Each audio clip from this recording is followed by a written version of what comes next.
Renegades of Puck to the trenches. It's time for Renegades of Puck TV. Welcome to the bunker. Welcome to the essence of no half-steppin'. I'm your host and captain, Crazy Charlie Saunier, and before we get started with the no half-steppin' hockey coverage, I'd like to direct you to renegadesofpuck.com. Once you go to renegadesofpuck.com, you'll learn all of the information that you can about the Renegades of Puck, and once you click on that merchandise link, it'll take you to our store full of fascinating gimmicks. You'll see our classic logo t-shirt and our Pride logo t-shirt, and of course we have a selection of other t-shirts also available, but you'll also see the classic gimmicks that we are famous for: socks, throw pillows, wall art, bed sets, and about 50 other items with our logo on it. We've sold out so that you can buy in.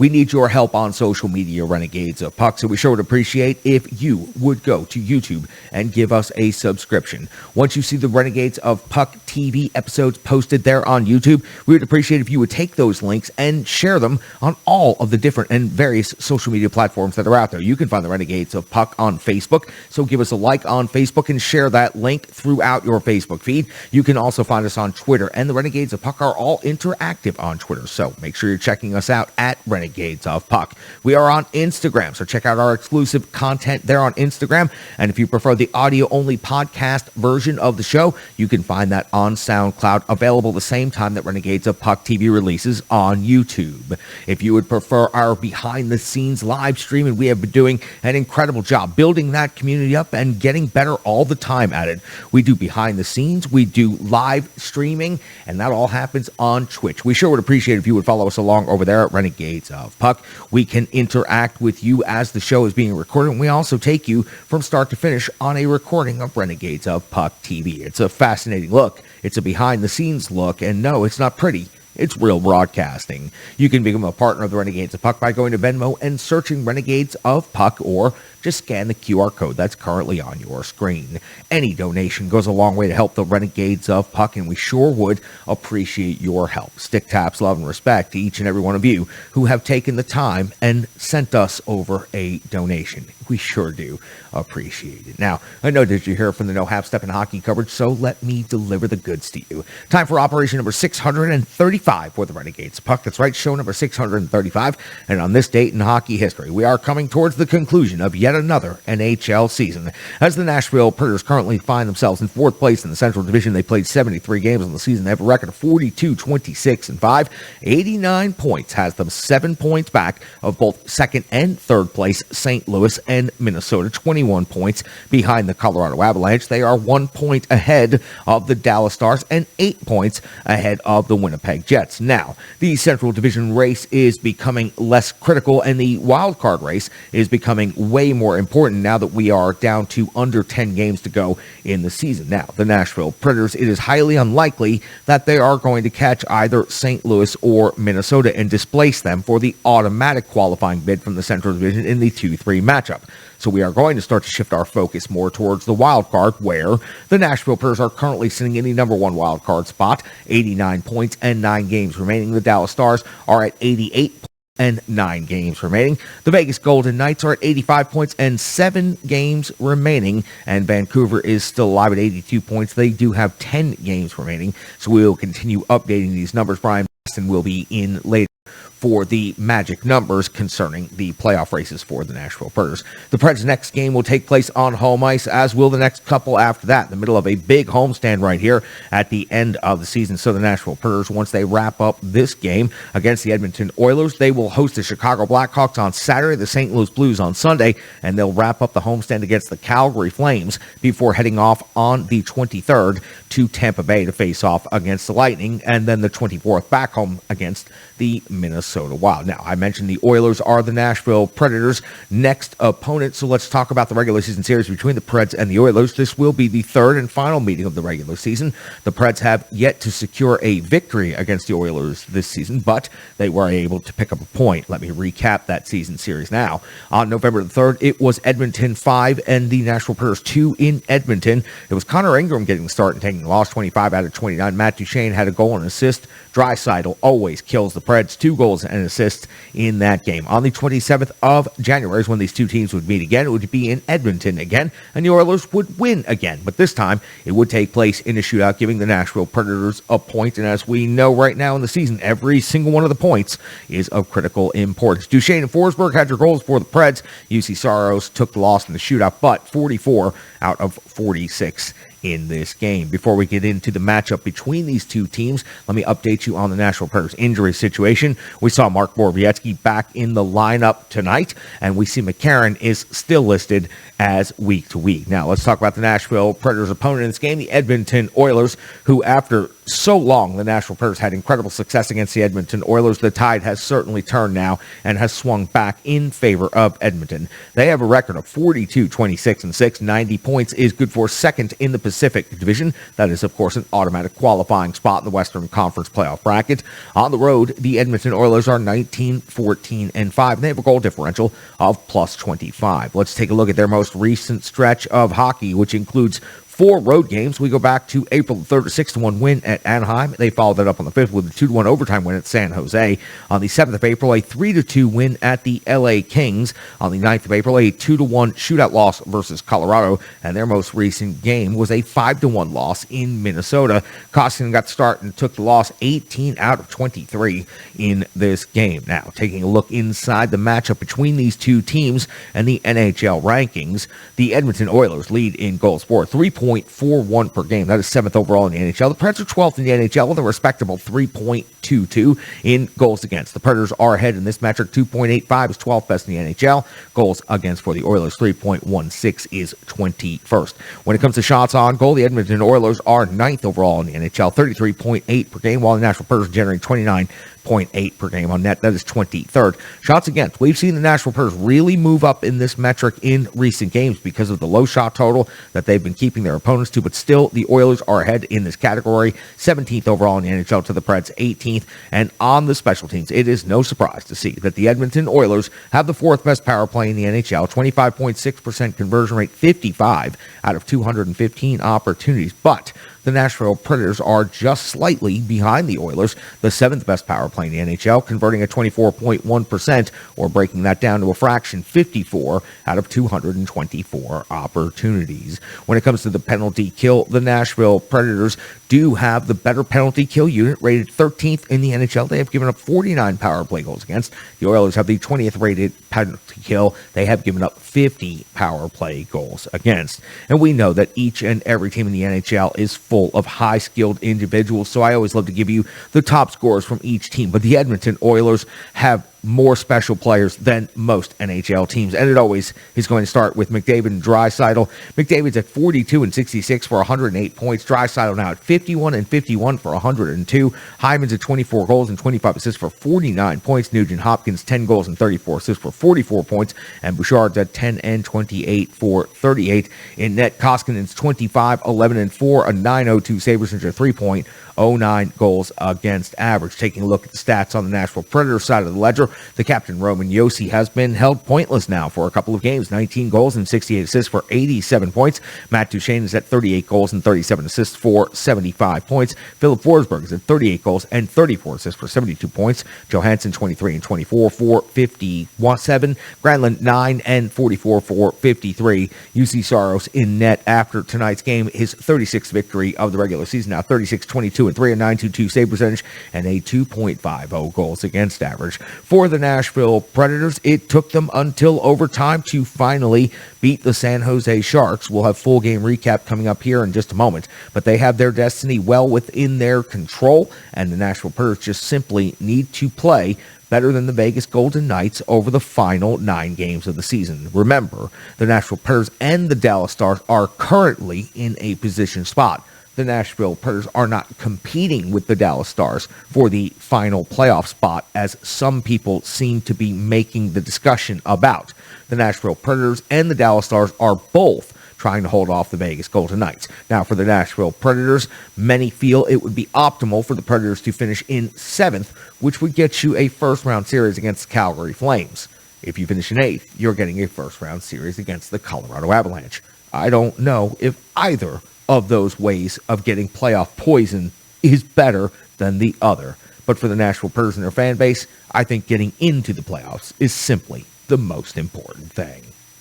It's now time for your Rebirth Sports full game recap. Rebirth Sports, you can find them online at rebirthsports.com, or you can find them on social media, and I encourage you, reach out to them, give them some stick taps, love and respect on Facebook, Twitter, and Instagram. They aren't just jersey makers, they're hockey tailors, and they can outfit your entire hockey operation. You see me wearing the Renegades of Puck home jersey right here. You see me wearing the road jersey, the third jersey. You've seen me wearing many jerseys from Rebirth Sports in league play, winning Stanley Kegs, on Lake Nokomis for the U.S. Pond Hockey Championships, in charity events. Everywhere I go, everywhere I skate, the best threads on the rink belong to Rebirth Sports, and every time somebody asks me about them, it's always a joy to stop and talk about it, because I love talking about the great people at Rebirth Sports. They're great people, they're great partners, and they make a great product, so we certainly do appreciate everything that they do to help in the trenches with the Renegades of Puck. Now, let's go back and recap this game against the San Jose Sharks that took place on April the 12th of the year 2022, and John Hines deployed his lines in the following combinations: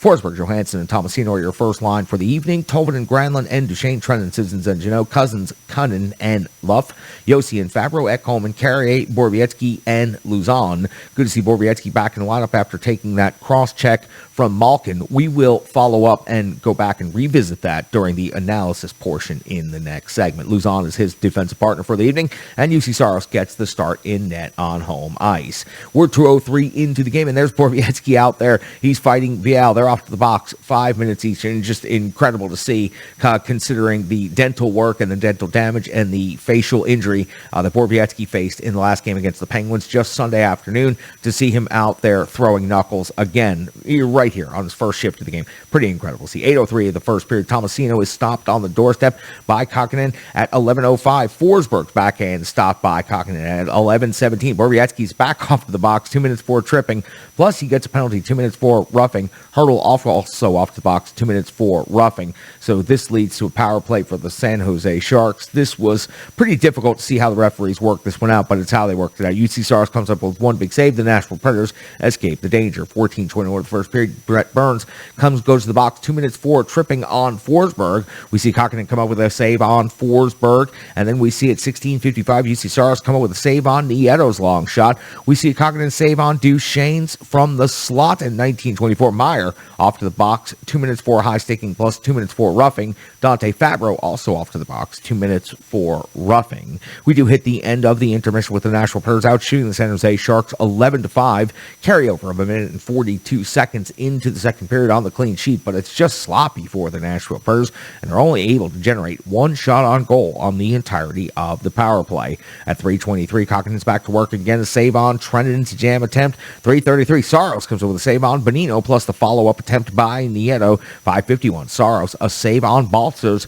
breakaway, and this was an impressive opportunity for the San Jose Sharks. 6:24, we see Kokkonen save on Luff, plus Luff gets the rebound opportunity, but hits the post with a wide open net. Then we see at 7:13, Sissons hits the post on the other side of the net. 7:27, Saros has come with a huge save on Vial, diving back at the post, while Cousins and Milosh are having a fight at center ice. This is a crazy hockey game that we are seeing at Bridgestone Arena. 12:20, UC Saros, another save, but then 13:29, it looks like Forsberg, and I say looks like, scores a goal, putting the Nashville Predators ahead 1-0 by redirecting Roman Yossi's long shot, but this was challenged immediately for offsides. It didn't take long to review. It is ruled to be offsides. The goal is taken off the board. They rewind the clock. It is no goal. We go back to a 0-0 score. 16:23 of the second period, Kokkonen save on Duchesne on the short side. 19:01, Saros comes with a save on Timo Meyer. 19:16, UC Saros, another save, this time on Nieto.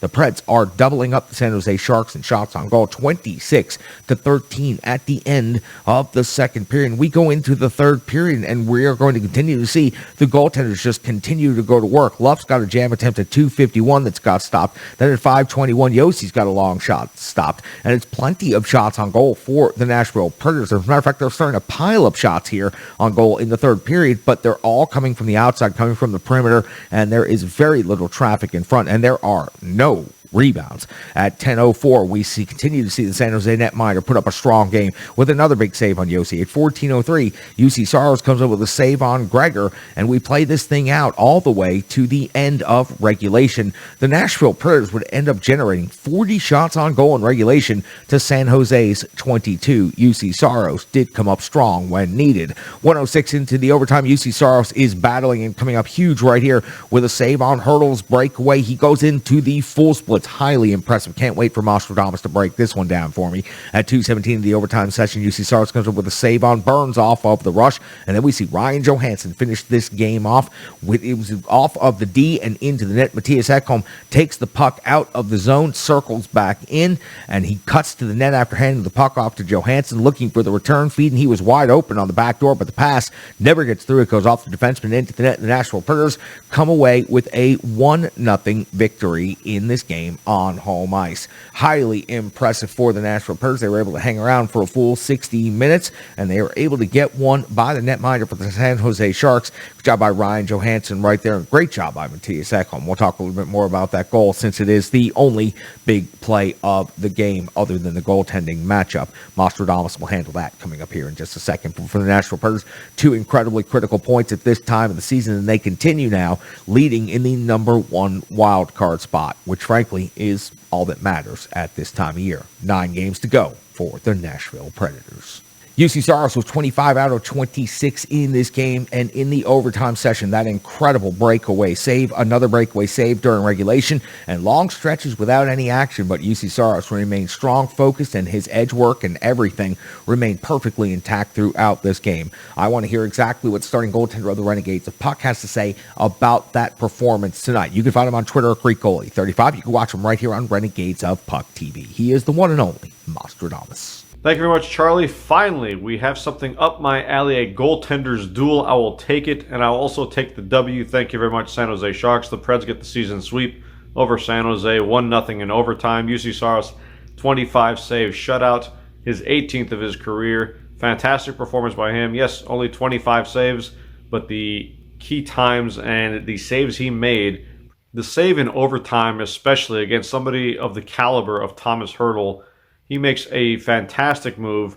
You've seen it a dozen times where a goalie gets beaten on a deke and they just slide off to one side of the net and it's an empty net goal for the forward coming in.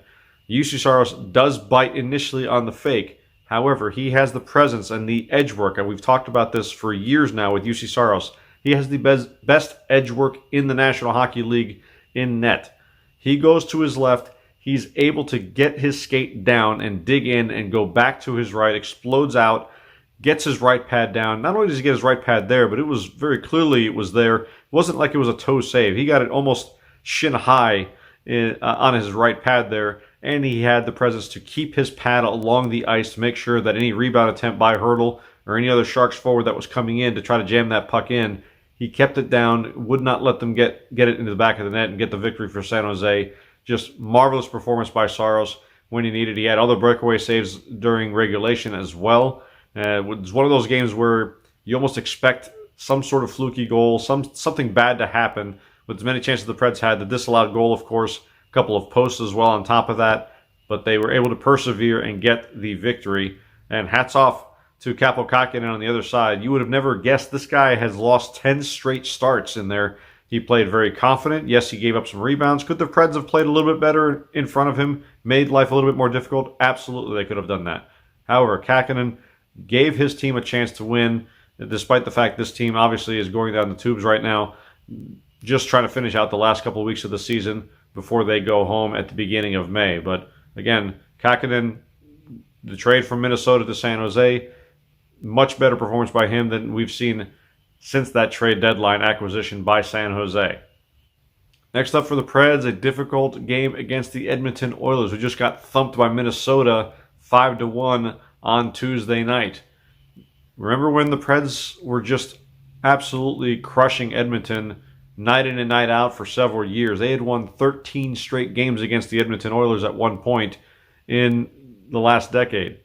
Well, it's certainly changed. The Oilers have won now 5 in a row, 6 of the last 7 matchups against the Preds, outscoring them with 23-11 in those 5 games in a row that they've beaten them. A couple of ugly performances in there as well. The Edmonton Oilers obviously have all the firepower in the world. They've gone a little bit dry here as of late. We've seen the Preds offense go down a little bit. Edmonton as well only scored 6 goals in regulation over the last 4 games. Only 2 goals in their last 2 games, as a matter of fact. So you have to expect them to get out of that sooner or later. You hope it doesn't come against the Nashville Predators, of course. In net for them, Koskinen in net has been very good against the Nashville Predators in his career. 3-0-1, 930 save percentage, 2.17 goals against average against Nashville in his career. Or do we get the ghost of Predators playoff past, Mike Smith, 40-year-old Mike Smith? He's actually won 4 straight starts for the Edmonton Oilers this season. Wouldn't be surprised to see him in that as well. But this team has lost 2 in a row after they won 6 straight. Dangerous team again. They're also in the playoffs. I wouldn't say they're totally comfortable in the playoffs. They are the 2nd seed right now in the Pacific Division, but they are just 6 points ahead of the Vegas Golden Knights. So Edmonton also, big game for them. They need 2 points just as much as the Nashville Predators do to keep themselves in a playoff spot. You can find him on Twitter at GreekGoalie35. He is the one and only Nostradamus, the starting goaltender of the Renegades of Puck. UC Saros picking up his 36th victory tonight on the regular season. Strong Style Fitness, another incredible partner for the Renegades of Puck. You can find Strong Style Fitness at StrongStyleFit.com or on social media, Instagram, Twitter, and Facebook. New workouts are going to be coming soon from the Strong Style Fitness Studio. There are plenty of workouts for you already, though, on demand, ready for you to go. 150 of them by a certified personal trainer. Strong Style Fitness has done the work to help you Renegades see the results. It's a totally donation-based service, so when you say fitness is expensive, not when it comes to Strong Style Fitness. Tracy has done the work to help you guys out. So whether it's your first stretch or you're throwing out like a pro, she's got you covered over there at Strong Style Fit. Give some stick taps, love, and respect to someone who's truly trying to help the community and do good for people out there. A healthy Renegade's a happy Renegade, and Strong Style Fitness can help you get there and achieve your goals. Let's talk about Borowiecki and Malkin for just a minute, revisit that.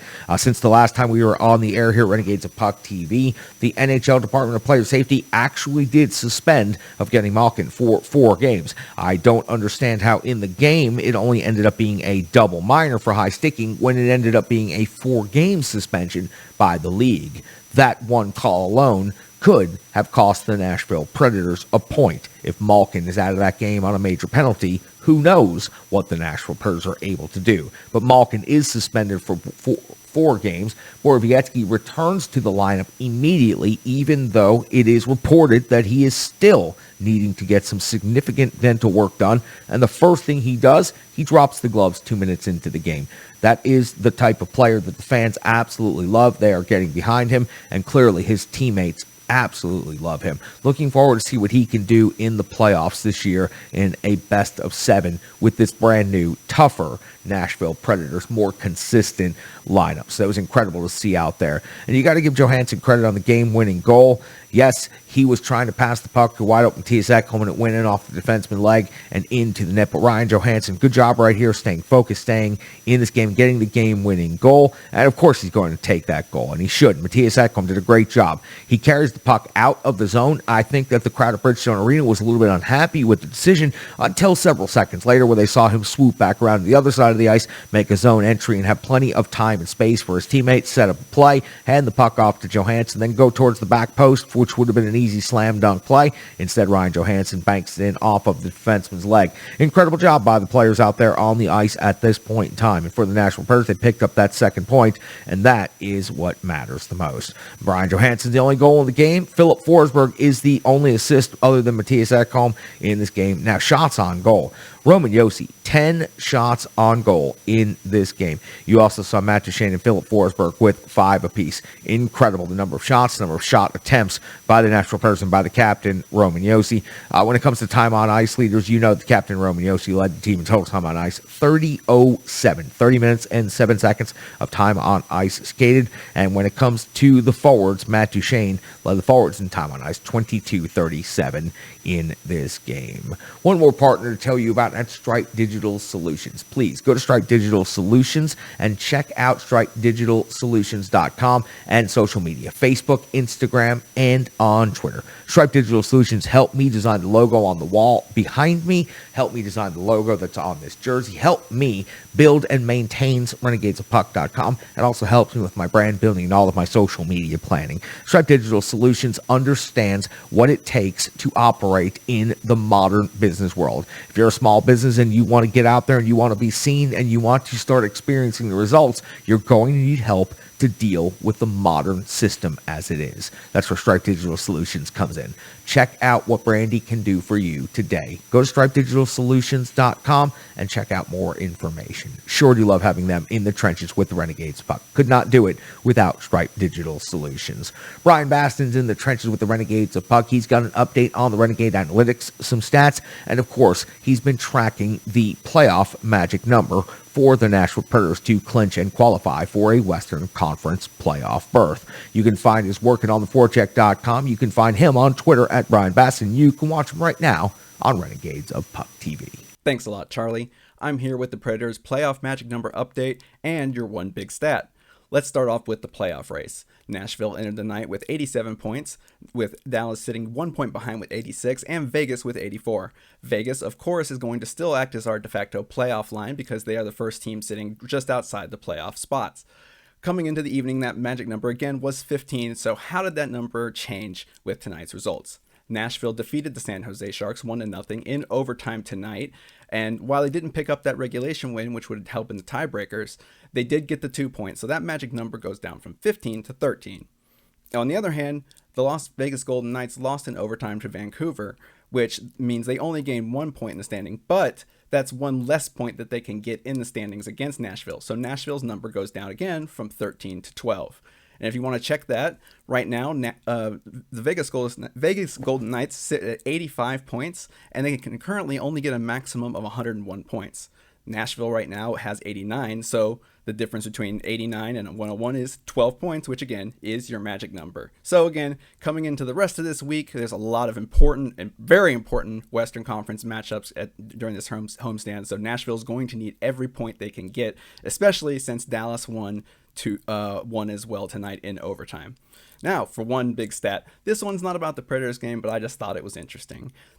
Unfortunately for the Nashville Predators, they may be fighting for only a wild card spot in the playoffs this year because they just can't really crack it against the teams that are ahead of them. One of those is, unfortunately, the Minnesota Wild. Interesting fact about the Minnesota Wild game tonight, they did defeat the Edmonton Oilers 5-1, but what was interesting about those 5 goals is they were all scored by former Predators, 1 by Freddie Gaudreau, 2 by Kevin Fiala, and 2 by Ryan Hartman. I just thought that was pretty interesting, and that's tonight's one big stat. Thanks, Charlie. Back to you. You can find him on Twitter at Brian Baston. You can check out his work right here on Renegades of Puck TV. And, of course, you can also check out his work on theforecheck.com. He's got the charts you need to see and the numbers that you need to know. I sure do appreciate having Brian on Renegades of Puck TV. That's going to do it for this episode of Renegades of Puck TV. Sean C. Smith is off on this one, so appreciate everybody for jumping in the trenches. We, of course, will be back covering everything, the latest numbers, the latest stats, the latest information. If we have to wait until late into the evening because of the West Coast results, that's what we're going to do. It's that time of year. It's the no half-stepping time of year. So I hope that each and every one of you are out there jumping in the trenches with the Renegades of Puck and letting everyone else know where they can get their information. You don't have to wade through 3 and 4 hours of radio shows to get lip service of 35 to 40 seconds. Come here to the trenches with the Renegades of Puck. We'll get you caught up on everything happening with the Nashville Predators and the NHL playoff races. For Mostradamus, for Sean C. Smith, for Brian Baston, for K-Perk, for the Ultimate One, for Courtney, for Ann, for Rachel, for every one of the Renegades of Puck. I am your host and captain, Crazy Charlie Saunier. Stick taps, love, respect.